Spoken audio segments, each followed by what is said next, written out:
अस्सलाम वालेकुम स्टूडेंट आज इस लेक्चर 11 में हम एक्सरसाइज 1.1 क्वेश्चन नंबर 7 के कुछ पार्ट्स को सॉल्व करेंगे, जिसमें वो हमें कह रहे हैं show that parametric equation x is equal to 80 square y is equal to 280 represent equation of parabola y square is equal to 4ax। इसी तरह इसके सेकंड और थर्ड क्वेश्चन है। तो स्टूडेंट इसको हमने प्रूव करना है कि पैराबोला क्या होगी, हमारे पास इक्वेशन ऑफ इलिप्स क्या होगी, इक्वेशन ऑफ हाइपरबोला क्या होगी। तो स्टूडेंट सबसे पहले पैरामेट्रिक फंक्शन को जानते हैं। पैरामेट्रिक फंक्शन स्टूडेंट हमारे पास some time a curve is described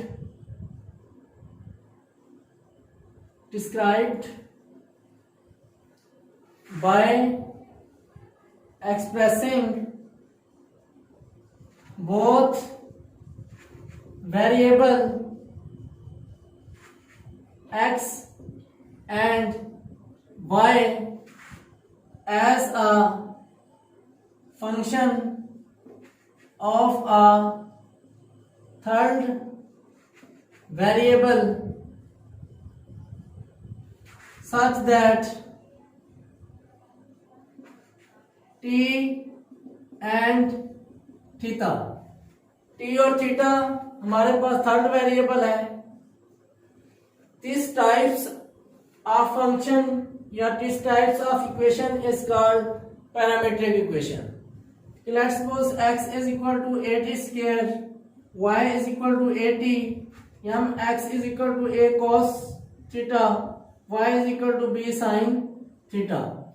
तो स्टूडेंट इसके अंदर देखेंगे सम टाइम कर्व को डिस्क्राइब करना पड़ जाता है by expressing both variable x और y as a function of third variable के x और y वेरिएबल को कोई थर्ड वेरिएबल आके डिस्क्राइब करता है t और थीटा। इस तरह इसके अंदर x is equal to a cos theta, y is equal to b sin theta. तो यहाँ पे हमारे पास थीटा और थीटा इसने x और y को डिस्क्राइब किया है। थीटे से हमें पता चलेगा कि हमारे पास x वेरिएबल कौन सा है और y वेरिएबल कौन सा है। इस तरह x और y वेरिएबल को थर्ड वेरिएबल थीटा या टी आके डिस्क्राइब करते हुए हमारे पास पैरामेट्रिक इक्वेशन कहलाएगी। और यहाँ पे हमारे पास T and theta are called parameter.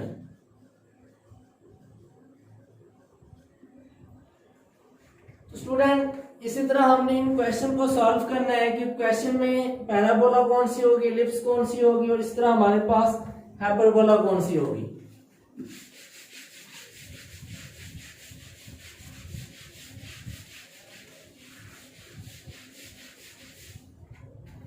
तो स्टूडेंट हमारे पास इसका फर्स्ट क्वेश्चन है x is equal to a t square and y is equal to 280। Student अगर हमें y square is equal to 4ax मिल जाता है तो हमारे पास जो इक्वेशन होगी पैराबोला होगी। तो इसको हम नेक्स्ट लेक्चर में भी डिफाइन करेंगे कि equation of parabola, equation of ellipse और equation of circle equation of hyperbola कैसे बनती है। तो सबसे पहले सॉल्यूशन में हमारे पास x is equal to a t square, इसको इक्वेशन a का नेम दे देंगे। इसी तरह y इज इक्वल टू 280, इसको b का नेम देते हैं। तो स्टूडेंट अब हम क्या लिख सकते हैं कि फ्रॉम इक्वेशन b से y इज इक्वल टू 280, तो हमारे पास t की वैल्यू क्या आएगी स्टूडेंट, यहाँ पे हमारे पास t की वैल्यू आएगी t is equal to y over 2a, इसको c का नेम दे देते हैं। हमारे पास t की वैल्यू आ गई है, हमने a पे पुट कर देनी है। Put the value of t in equation a, put the value of T in equation A. Equation A में जाके इसकी वैल्यू पुट कर देंगे तो हमारे पास एक्स वेरिएबल क्या आ जाएगा, X is equal to A. अब टी की value Y over 2a whole square. Next student square open करेंगे, X is equal to A Y square over 4a square. तो स्टूडेंट ए से स्क्वायर कैंसिल हो जाएगा तो हमारे पास बचेगा Y square over 4a is equal to X. 4a को x के साथ मल्टीप्लाई कर देंगे तो हमारे पास क्या बनेगा, Y square is equal to 4ax। हमारे पास रिक्वायर्ड इक्वेशन आ गया जो कि हमने प्रूफ करनी है। Y square is equal to 4ax represent the equation of a parabola. ये हमें रिप्रेजेंट कर रहा है कि हमारे पास जो इक्वेशन है वो इक्वेशन ऑफ पैराबोला की है। इसी तरह स्टूडेंट इसका नेक्स्ट क्वेश्चन नंबर 2,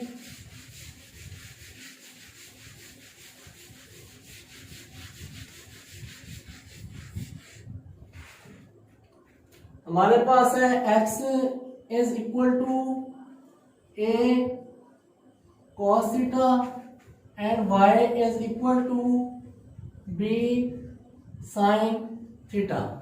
इसको हमने प्रूव करना है X square over base square plus Y square over B square is equal to 1 is the equation of ellipse. तो सॉल्यूशन स्टूडेंट, सॉल्यूशन में हमारे पास x is equal to a cos theta and y is equal to b sin theta. अब student a को इधर divide कर देंगे, x ओवर a is equal to cos theta, इसी तरह y over b is equal to sin theta. अब student both side पे स्क्वायर ले लेंगे, हमारा ये क्या बनेगा, x ओवर a whole square is equal to cos square theta, इसी तरह y over b whole square is equal to sine square theta. Student हमारे पास बनेगा X square over A square is equal to cos square theta, इसी तरह Y square over B square is equal to sine square theta. इसको A का name दे लें, इसको B का। तो हम क्या करेंगे, adding A and B, adding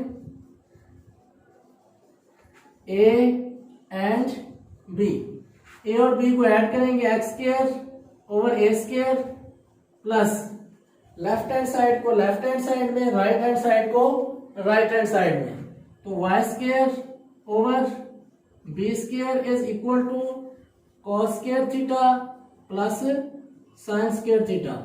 तो स्टूडेंट आप फर्स्ट ईयर में चैप्टर 9 में पढ़ के आ चुके हैं, cos square theta plus sine square theta is equal to 1।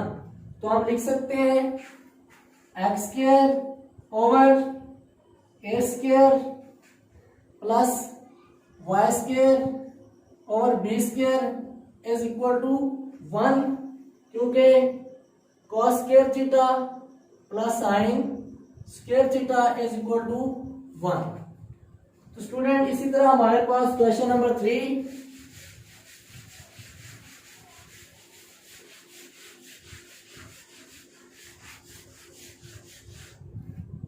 तो क्वेश्चन नंबर 3 में x is equal to a second theta,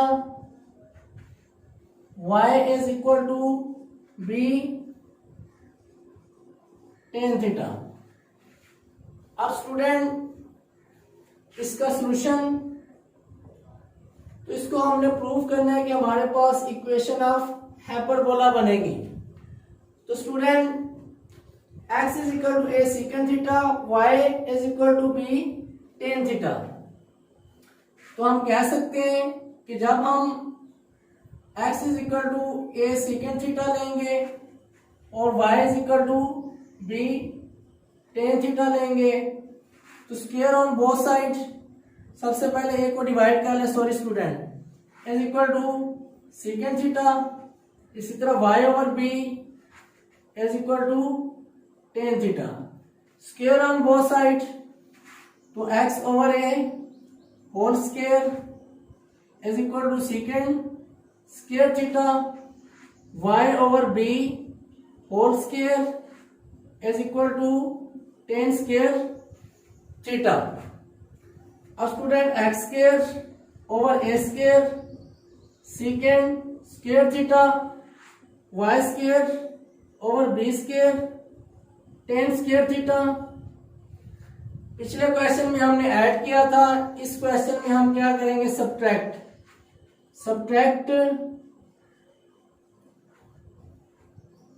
इसको ए का नेम दे दें और इसको इक्वेशन बी का। Subtract B from A, B from A, B को A से निकाल देंगे तो लेफ्ट हैंड साइड से X square over A square minus Y square over B square is equal to second square theta minus tan square theta. तो student जिस तरह आप 9th क्लास में पढ़ के आ चुके हैं कि हमारे पास 1 + 10 और सॉरी फर्स्ट ईयर में हम पढ़ के आ चुके हैं कि 1 + 10 square theta is equal to second square theta, जो कि 9th क्लास फर्स्ट ईयर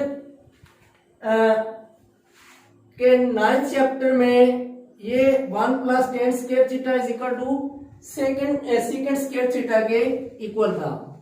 तो हम कह सकते हैं कि X square over A square minus Y square over B square secant square theta की जगह हम 1 + 10 square theta minus 10 square theta, 10 square theta से 10 स्क्वायर थीटा कैंसिल हो जाएगा। X square over A square minus Y square over B square is equal to 1, जो कि हमने prove करना था as a equation of hyperbola.